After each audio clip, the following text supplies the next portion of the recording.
Assalamualaikum warahmatullahi wabarakatuh.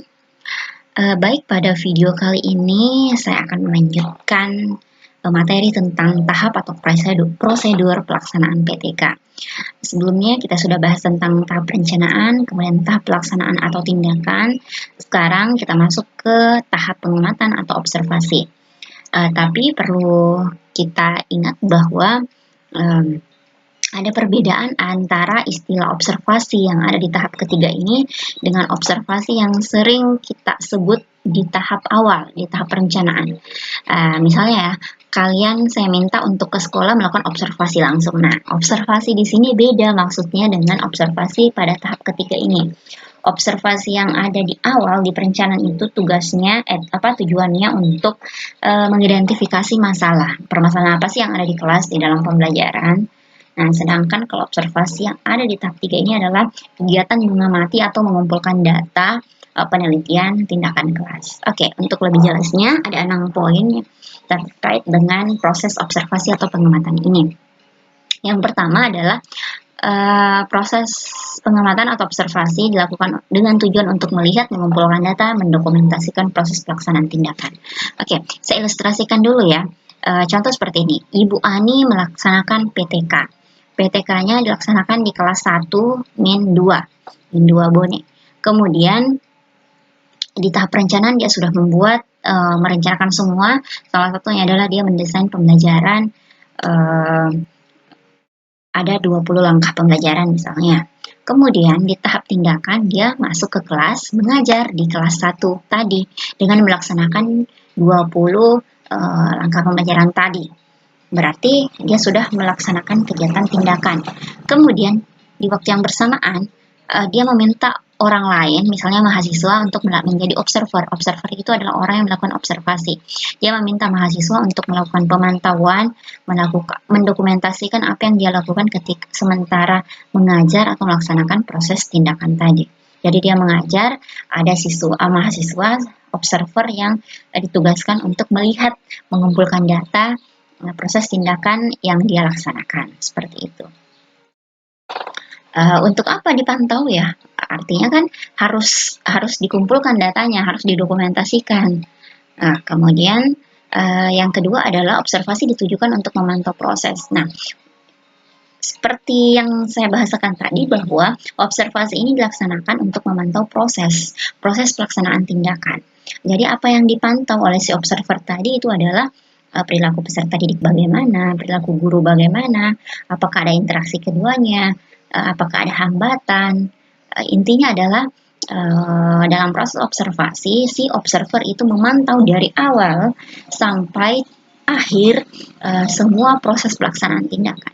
Jadi ketika Ibu Ani ngajar misalnya dari jam 8 sampai jam 9.30, mulai dari Ibu Ani masuk kelas, mengucap salam, itu dipantau semua. Jadi didokumentasikan semua mulai dari awal sekali sampai mengucap salam dan keluar kelas. Oke, pada saat observasi apa sih yang perlu dicatat atau dipantau? Itu adalah proses tindakannya sendiri. Apakah proses tindakan yang dilakukan oleh si Ibu Ani itu sesuai dengan RPP atau desain pembelajaran yang sudah direncanakan di awal? Contoh misalnya tadi ada 20 langkah pembelajaran. Apakah ketika melaksanakan tindakan 20 itu bisa terlaksana dengan baik? Atau jangan-jangan mungkin hanya 10 yang berhasil? Nah, itu yang dicatat, itu yang dipantau. Kemudian bagaimana dampak tindakan? Contoh misalnya gini ya, Ibu Ani itu mengangkat judul PTK-nya adalah meningkatkan minat belajar siswa dengan cara menggunakan media audiovisual, video tutorial berbasis animasi. Berarti ketika si Ibu Ani melakukan pengajaran, dia memberikan video tutorial berbasis animasi kepada siswa. Nah, observer atau yang perlu dicatat adalah bagaimana sih dampak tindakan tersebut, bagaimana respon siswa ketika dikasih video tutorial misalnya. Apakah siswanya senang, tertarik, semakin aktif, atau biasa saja. Contoh seperti itu ya. Nah, itu yang perlu dicatat ketika melakukan observasi pengumpulan data. Kemudian bagaimana lingkungan belajarnya, apakah semakin kondusif, aktif tapi masih kondusif, atau seperti apa. Oke, jadi intinya adalah apa yang terjadi di kelas, baik itu dari sisi siswa, guru, kondisinya itu dicatat semua, mulai dari awal sampai akhir. termasuk hambatan yang muncul. Misalnya ada hambatan-hambatan yang terjadi di tengah pembelajaran, itu dicatat oleh observernya. Nah, kemudian yang keempat, pengumpulan data dilakukan pada waktu tindakan sedang berjalan. Nah, ini yang saya katakan tadi bahwa ketika si Ibu Ani mengajar misalnya dari jam 8 sampai 9.30, di waktu yang bersamaan si observernya, mahasiswanya itu juga melaksanakan observasi. Kenapa mesti bersamaan? Bolehkah tidak bersamaan? Ya, logikanya seperti ini. Si Ibu Ani yang ngajar, melaksanakan tahap kedua, melaksanakan proses tindakan. Setelah selesai itu, si Ibu Ani pulang, baru si mahasiswanya mengamati. Terus apa dong yang diamati? Nah, logikanya seperti itu ya. Artinya adalah dua tahap ini, tahap pelaksanaan tindakan dan pengamatan atau observasi adalah dua tahap yang berbeda, tapi dilaksanakan di waktu yang tepat bersamaan. Jadi ketika guru ngajar, ketika si Ibu Ani ngajar, pada saat itu juga di waktu yang bersamaan si observernya mengamati. Jadi ada yang diamati, gurunya mengajar, si observer mengamati atau mengumpulkan data seperti itu. Kemudian menggunakan format observasi.